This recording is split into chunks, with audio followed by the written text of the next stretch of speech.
நீ யுத்த களத்துல நிக்கிறப்போ நீ கவனிக்காத வேற ஏதோ ஒரு பக்கத்துல தாக்கத்தை நடத்துற ஆவி அமலேக்கிய ஆவி. அந்த ஆவியையும் நீ கண்டுபிடிக்கணும். ஆமென். அப்படி ஏதாவது தாக்கம் இருக்குன்னா இந்த பகல் இந்த ஆலயத்தை விட்டு போகிறதற்கு முன்னே அதை திருப்பி பிடிச்சிட்டு தான் போகணும்.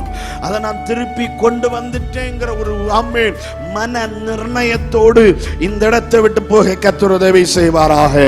நான் நல்லா தான் ஜெபம் பண்றேன், நான் அவங்களுக்காக ஜெபிக்கிறேன், நான் திறப்புல நிக்கிறேன், நான் ஊழியங்களுக்காக செயல்படுகிறேன், நான் ஊழியம் செய்கிறேன், எல்லாம் இருக்கிறது.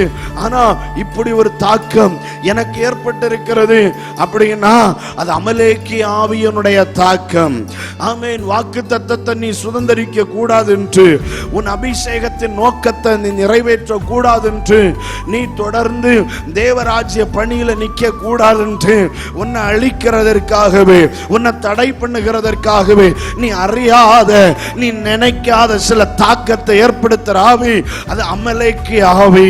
உன்மேல ஒரு அபிஷேகம் இருக்கும்னா நீ நினைக்கணும், இந்த அபிஷேகம் வெறுமையா எனக்கு கொடுக்கப்படவில்லை.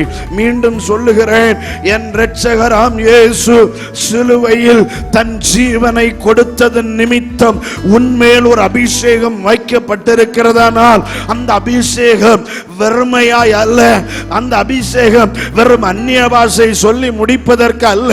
அந்த அபிஷேகம் ஏதோ நான் கர்த்தருக்காய் செய்வதற்காக, அதை நிறைவேற்ற கூடாது என்பதற்காக, யுத்த களத்தில் அவருக்காக செயல்படுகிற என்னுடைய எல்லைக்குள் தாக்கத்தை ஏற்படுத்துகிற ஆவி அமலேக்கிய ஆவி.